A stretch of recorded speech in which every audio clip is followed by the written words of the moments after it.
Continúa la cuenta regresiva para que asuma el nuevo gobierno y pasará a las sombras la administración de Alejandro Maldonado Aguirre. ¿Qué papel cumplió el presidente de la transición?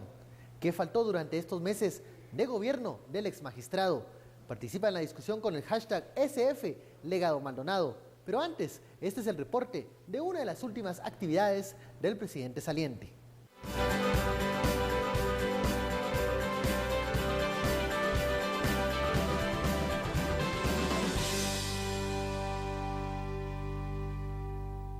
A menos de 48 horas de la toma de posesión, el presidente electo sigue en pie con el mismo discurso. Me quieren sacar la información, ¿verdad? En su momento, ya se ha filtrado bastante la información, no hemos ocultado nada, pero en su momento se harán los nombramientos correspondientes. Les quiero garantizar que hemos seguido todo un proceso de búsqueda de las personas idóneas y eso no significa que al nombrar nuevos ministros sea porque no hay capacidad o porque no hay honorabilidad. Por el contrario. Por su parte, el presidente de la República, Alejandro Maldonado, enfatizó que su gobierno se ha llamado de transición, obligado a transmitir el poder a quien el pueblo ha elegido. No fue para glorificarse o pasar a la historia. Y por eso entregamos el gobierno de manera limpia al nuevo gobernante, para que él continúe lo bueno y acabe con lo malo, y que también haga sus propias obras que tendrán su sello muy digno porque es mandato de los guatemaltecos. Esa es la explicación de lo que significó para mí transición. No éramos un gobierno para glorificarnos ni para pasar a la historia como que éramos creadores, sino un gobierno de formadores de nuevas conductas en nuestro país. Muy buenas noches y bienvenidos a Sin Filtro. En esta ocasión vamos a hablar ya solo un día y pocas horas para que se dé la transmisión de mando. Vamos a platicar con los analistas acerca de estos meses de gestión de Alejandro Maldonado, lo que se esperaba al inicio y lo que entrega el presidente saliente. Bueno, le doy la bienvenida a los analistas Estuardo Zapeta y Philip Chicola. Muy buenas noches. Buenas noches. Antes de comenzar la discusión, recordamos a la audiencia que pueden participar de este análisis con el hashtag SF Legado Maldonado y también con un sondeo que hemos lanzado en la red social Twitter para calificar la gestión de don Alejandro Maldonado. Hay 4 opciones. ¿Cómo califica usted el gobierno de Alejandro Maldonado estos meses? ¿Transicional, de rescate, fallida o irrelevante? Usted tiene la última palabra. Philip, comenzamos con la expectativa que se tenía al inicio de este gobierno de transición. Sí. ¿Cómo termina? Vean, yo creo que hay que recordar un poco la coyuntura de septiembre pasado, que ya pareciera que estamos hablando de hace mucho tiempo, pues en términos prácticos son 4 meses. ¿Qué es lo que fue encontrar Alejandro Maldonado? Alejandro Maldonado fue encontrar primero un vacío de poder. Otto Pérez llevaba por lo menos mes y medio más preocupado por su propia supervivencia que en gobernar. Segundo fue encontrar, hagan de caso que es como que ustedes abren la puerta de su casa y se toparon con que los ladrones la vaciaron. Entonces literalmente se fue a encontrar un estado que había sido presa del saqueo sistemático durante 3 años. Y luego también recordemos que en ese momento que había pues mucha incertidumbre de qué podía ocurrir, uno de los escenarios que siempre se discutía es, bueno, ¿qué pasa si renuncia Otto Pérez? ¿Será que Alejandro Maldonado y el Ejecutivo se vienen como dominó y aquí se da un quiebre institucional? ¿Será que Maldonado puede terminar el mandato? ¿Será que hay que suspender elecciones? En fin, digamos que era un periodo en donde no había una claridad como sociedad de hacia dónde íbamos. Entonces, yo me voy a adelantar a responder la pregunta desde el principio. Yo creo que Alejandro Maldonado pasará a la historia como un gobierno de transición. O sea, yo creo que el trabajo, lo que a él le tocó fue ir a cargar la procesión los últimos 10 metros de la cuadra para que no se cayera. Yo creo que, en términos prácticos, es difícil pedirle a un gobierno que haga algo sustantivo en 3-4 meses.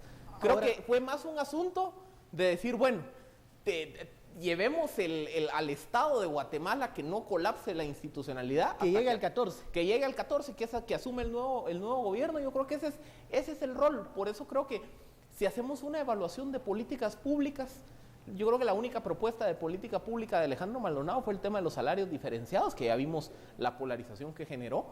Le tocó administrar la crisis del Cambrai, pero ya hablando de temas sustantivos, creo que salvo esos dos, ya terminan siendo más temas de gestión interna de los ministerios, lo que más podemos analizar que sí ocurrió en, Ahora, en estos 3 o 4 meses. Él asume en el marco de un clamor popular por cambios, por una necesidad de cambios, y pasaba también por la necesidad de revisar el sistema de partidos políticos, las reglas del juego para las elecciones. Tal vez no aplicarlas para los comicios de septiembre, pero sí en un futuro cercano. ¿Por qué Alejandro Maldonado no se mete directamente al tema de la reforma política? Primero, porque no tiene tiempo. El tiempo es fundamental en política. Hay que tener el tiempo. Segundo, no tiene un Congreso. Ni aliados. Ni aliados. Tercero, es curioso, yo hago la comparación que Jimmy Morales y Alejandro Maldonado, los dos llegan así con cara de ¡ouch! Esto no lo tenía previsto en mi vida, ¿verdad? Los dos llegan así como, les cayó la lotería, a uno aunque sea 3 meses, y el otro pues de alguna manera no estaba preparado para eso, pero le cayó. Entonces los dos, es curioso que un presidente que no tiene ni idea, no tiene ni la más peregrina idea de a lo que iba a llegar, y todo el mundo se estuvo preparando toda la vida.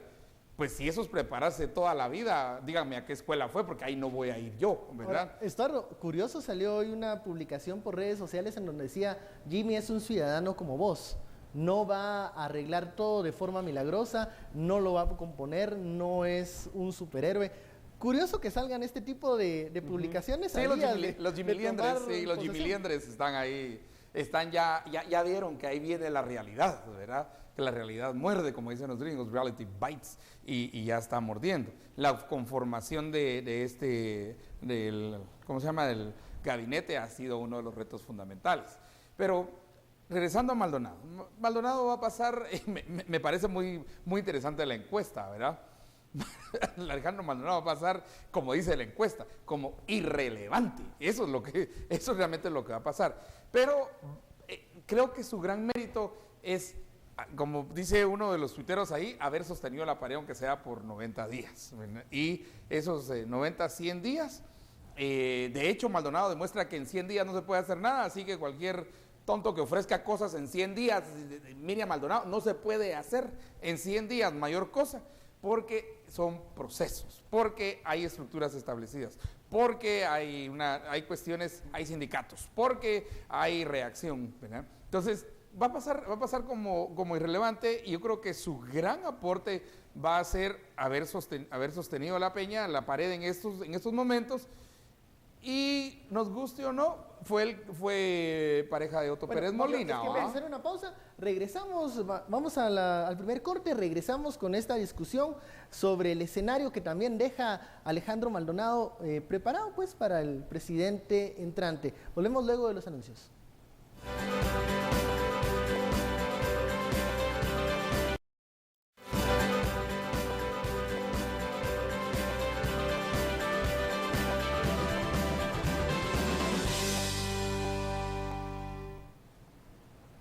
Regresamos a Sin Filtro y vamos con el sondeo que hemos lanzado en Twitter para que usted califique la gestión de Alejandro Maldonado. Los datos hasta el momento son: 45% cree que es una gestión irrelevante, 28% fallida, que tampoco es bueno, sí. 18% transicional, solo una transición, y 9% un gobierno de rescate. Es lo que los internautas opinan en este momento. Nosotros le hacemos la invitación para que siga votando y también opinando con el numeral SF Legado Maldonado. Philip, te quedabas con ahí una opinión que querías dar. Otro tema que también hay que evaluar de todo el proceso de transición, y por eso yo no estoy tan de acuerdo con el calificativo irrelevante, porque se puso a prueba el sistema, y el sistema aguantó. El sistema que Alejandro Maldonado, ¿qué demostró? Yo creo que Alejandro Maldonado demostró que es posible que en el medio de una crisis política llegue alguien que en la mañana no tenía la menor idea de que iba a terminar primero de vicepresidente y después de presidente, y que pueda conducir por lo menos el barco durante 3 meses sin que el sistema colapsara. Es lo que les digo, es que otra vez volvámonos a poner en los zapatos de septiembre. En los zapatos de septiembre, el escenario de una ruptura institucional no era tan descabellada. Ahora, pero, Philip, ¿qué opinas cuando hay personas que califican que Maldonado es un representante del status quo que venía a dar estabilidad? Sí. Se puede reflejar que las instituciones resistieron la crisis. Las instituciones resistieron la crisis, porque al final del día, por eso le digo, sí, Felipe, no es la primera vez que las instituciones están resistiendo una crisis. Pero veamos, y el Serranazo fue una crisis mucho más fuerte, mucho más sonada, y las instituciones resistieron. Pero pero institucionalmente, en realidad ya tenemos el proceso establecido. En el Serranazo era todavía más complicado porque había deslegitimado al mismo Congreso. Pero yo creo que es al revés. Yo creo que en el 2015 las instituciones estaban mucho más debilitadas y más desprestigiadas que en tiempos de Serrano. El Congreso saliente, yo creo que ese sí pasará a la historia como el peor. Sí, la historia. Pero mira, recordemos la desconfianza que había sí, con la Corte Suprema de Justicia. Pero yo creo que la razón ciudadana, la inteligencia ciudadana puede ver claramente que una cosa es deslegitimar a la institución Congreso, otra es 10 malandrines que ojalá los capturen a la salida del teatro. Y una vez para el MP, agárrenlos de una vez ahí porque se les van a ir. A no ser que se echen los tragos y llamen a una subtraida igual que el Brian, no los van a agarrar, ¿verdad? Le encanta estar por lo dijo. Sí, pero entonces agárrenlos en la salida del teatro. Pero fíjate que quiere decir entonces que sí estamos entendiendo que la institución es lo que tiene que sobrevivir y que en esa institución poco a poco tenemos que ir limpiando y tenemos que ir seleccionando mejor, que no es de la noche a la mañana, y yo te decía los procesos, 3 meses no se puede. Político que ofrezca en 100 días, güey, no se puede. Ahora, ya Maldonado lo demostró, pero no las puede. instituciones resisten, pasaron la prueba de fuego. Sí. Ahora, esas instituciones o la ciudadanía en la plaza clama por un cambio de esas instituciones para que respondan a las necesidades del ciudadano. Totalmente, es que es lo que siempre hemos hablado. El cambio no es algo que con una varita mágica lo vamos a lograr.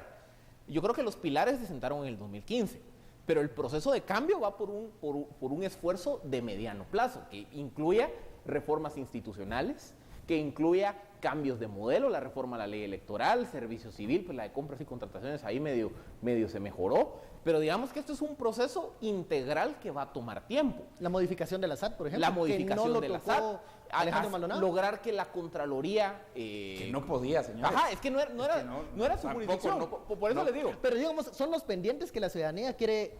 Pero no es jurisdicción. Creo que la agenda de comunicación política, él todavía, ahorita, mañana, solo mañana, el jueves ya no, ¿verdad? El jueves ya está afuera. Es decir, estos son los temas pendientes.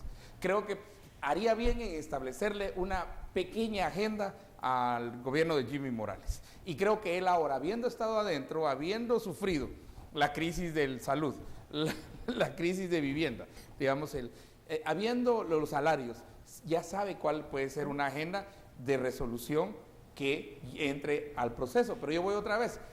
Sí, gente mala, corrupta y lo que querrá, si fuimos a las calles y vamos a volver a las calles. Porque vamos a volver a las calles. Totalmente. ¿Verdad? Pero las instituciones no se pueden voltear de un solo. Porque lo peor que nos puede pasar es que tratando de sacar a 2 corruptos, nos llevemos en las patas a la institución y ahí sí nos fuimos chucos. Y que ojo, recordemos otra vez, es que por eso les digo, volvamos a poner los zapatos de agosto, septiembre. ¿Cuánto clamor no había para suspender elecciones? ¿Cuántas veces no se habló? ¿Cuántas veces en las discusiones uno de los temas era, bueno, ¿será que si se va Otto Pérez, ya sea porque renuncia, porque lo meten preso, ¿será que Maldonado va a tener el liderazgo para aguantar la peña en estas coyunturas? Es decir, es que lo que pasa es que ahorita ya ese escenario de la ruptura institucional nos parece muy lejano, pero yo creo que llegaron momentos en la crisis política del 2015 que el escenario de la ruptura no era tan descabellado. Y yo también concuerdo con Estuardo en algo, vean, digamos que hay un paradigma generalmente aceptado, y es que todo nuevo gobierno necesita alrededor de 90 días solo para ir a entender cómo le dejaron la casa. Entonces yo creo que de entrada eso ya nos habla de la limitación de tiempo. Yo creo que ministros que llegaron, por ejemplo, un Rayo, un Mariano Rayo a salud, por ejemplo, Rubén Alfonso a educación, también Norma Quistán en desarrollo, que son ministerios enormes, con mucha burocracia, mucho presupuesto. Solo tomarse el tiempo de revisar la ejecución presupuestaria toma semanas. Ver las plazas, los programas, toma semanas. Y entonces, yo sí creo que hay algunos avances, y por eso les digo, pensemos gobierno de transición. Porque algo que sí ocurrió, por lo menos en el Ministerio de Desarrollo y en el Ministerio de Cultura con Ana María Rodas, es que se inició un proceso de depurar a las estructuras que había dejado el Partido Patriota. Que lo que pasa es que ha pasado un proceso silencioso que en el Ministerio de Desarrollo sencillamente se va a ver cuántas plazas están aquí por recomendación. ¿Y esa depuración afuera va a continuar ahora con FCN? Sí, va a continuar. Debe continuar. Por lo menos, mire, por lo menos ya en esos dos ministerios ya les arrancaron el proceso, por lo menos es decirle, mire, ya no se va a ir a meter al campo minado de gente patriota, sino que ya por lo menos le limpiamos el terreno, ya medio le ordenamos lo que quedó de la casa asaltada para cuando usted llegue. O sea, ahí es donde vemos el tema de instituciones. Y por eso les digo, yo siento que a la hora de evaluar tema de política pública, el único tema en el que podemos evaluar una propuesta activa de Maldonado es el tema de los salarios diferenciados, y ahí vimos que el asunto se polarizó. Vamos al segundo. Y perdió él. Que aquí hay un punto fundamental. En el tema más álgido que tuvo, que fue los salarios diferenciados, arriesgó y perdió. Vamos al segundo. Ese fue un riesgo político que tuvo que tomar. Además, yo creo que hay muchos tweets que están diciendo que es como los resabios y lo último que va quedando de una derecha, lo que vos decías, Benke, aquella representación rancia de la derecha. Y yo creo que qué bueno, conservadora, es otros tiempos. Tal vez hay que informarle, digamos, a toda esa derecha que ya hay celulares, pues, vaya. Tal vez entiendan que hay redes sociales. Sí, que hay redes sociales. Por ejemplo, eso, para mí eso ahí es donde se ve el choque. Yo siento que un Alejandro Maldonado y en general su equipo no supieron manejar esto, el poder de las redes sociales, el poder de la ciudadanía, y ojo, esto, ni Brian puede vos. Ajá, pero vean, y sobre todo el poder de una ciudadanía empoderada derivado de los acontecimientos del 2015. Vamos al corte, porque ya producción me está avisando que tenemos que ir. Y viene Brian. Tenemos que ir a los compromisos con los anunciantes y regresamos con esa polémica captura de Brian Jiménez. No se vaya. Ya saben, los comentarios, numeral SF, legado Maldonado.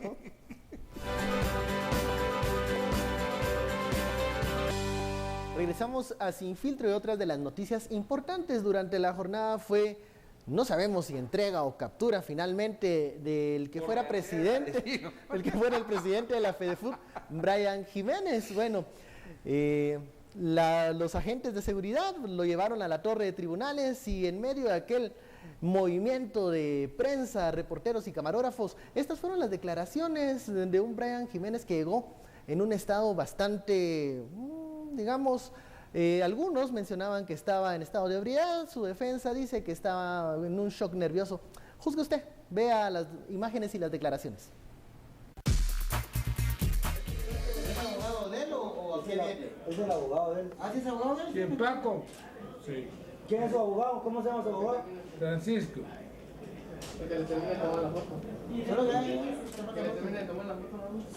Y una vez allanados, nosotros prescindimos del periodo de prueba de 40 días que tiene Estados Unidos para presentar las pruebas. Al allanarnos nosotros ya no hay necesidad de aportar prueba. Se manda el expediente a la Secretaría de la Corte Suprema de Justicia para que a través del Ministerio de Relaciones Exteriores se le notifique a la Embajada Americana del allanamiento que hicimos nosotros como defensores, que no hay ninguna oposición, únicamente se hacen los trámites administrativos para sacarle pasaporte a él e inmediatamente es llevado a los Estados Unidos. Bueno, así llegó Brian Jiménez a la torre de tribunales, ya está en la carceleta, mañana tendrá su audiencia. Analistas. Mira, bueno, ¿quién quiere comenzar? Yo creo que iba bien en el concurso de escondite que tenemos en Guatemala. Ahorita cayó primero el Chapo. Cayó primero el Chapo antes que Brian, ¿verdad? No, ahorita el solitario ganador es Luis Mendizábal, ¿verdad? Ah, sí. Sí. Él es el solitario ganador. Y por bastante tiempo. Tiene la medalla de oro de escondite desde el 8 de mayo. Desde el 8 de mayo, imagínate. Mira, yo lo que creo es que la extradición debe ser el proceso. Sin embargo, también si no hay ningún juicio pendiente, y aquí hagan lo que hicieron con Alfonso Portillo, que aceleraron los casos de Alfonso Portillo para poder entonces poder extraditarlo. Eso fue realmente lo que fue. Se quitaron la CICIG y los otros para que pasaran los casos y casi que los gana de hecho, ¿verdad? Y entonces es extraditable.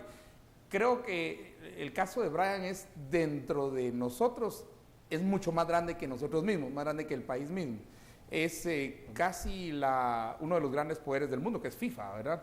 Y hay que leer el deposition, ¿verdad? Que nosotros lo analizamos aquí ya varias veces. ¿Te acuerdas de los $10,000? Sí, y todo cómo lo hacía y cómo los mismos testigos y los mismos investigadores porque ahí entró también la OFAC, que es la Office of Foreign Assets del Treasury de Estados Unidos, cuentan cómo se robaban entre ellos mismos, cómo Trujillo y Jiménez se robaban, porque le daban a uno, digamos, una mordida para que le repartiera entre los dos, y él se quedaba con todo.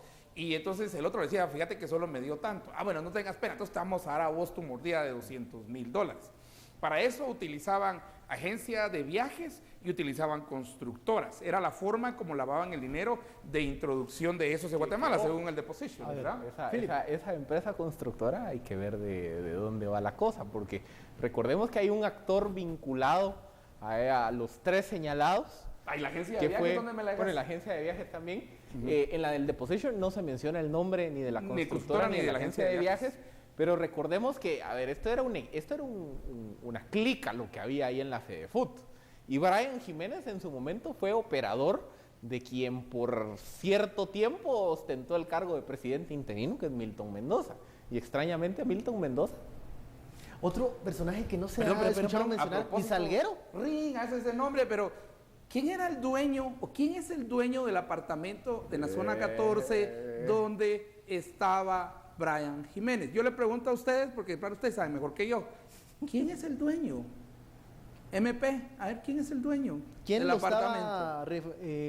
Protegiendo pues, durante se sintió muy solo, se echó los tragos, mandó a llamar a su novia y ya va. Esto es otra vez como el caso de La Línea. El caso de La Línea tuvo su acto primero, que fue en abril, y su acto segundo, que fue en agosto-septiembre, cuando ya le llegaron a los cabecillas de la red. Yo creo que el caso FIFA da para mucho más. Yo creo que esto no se va a acabar acá.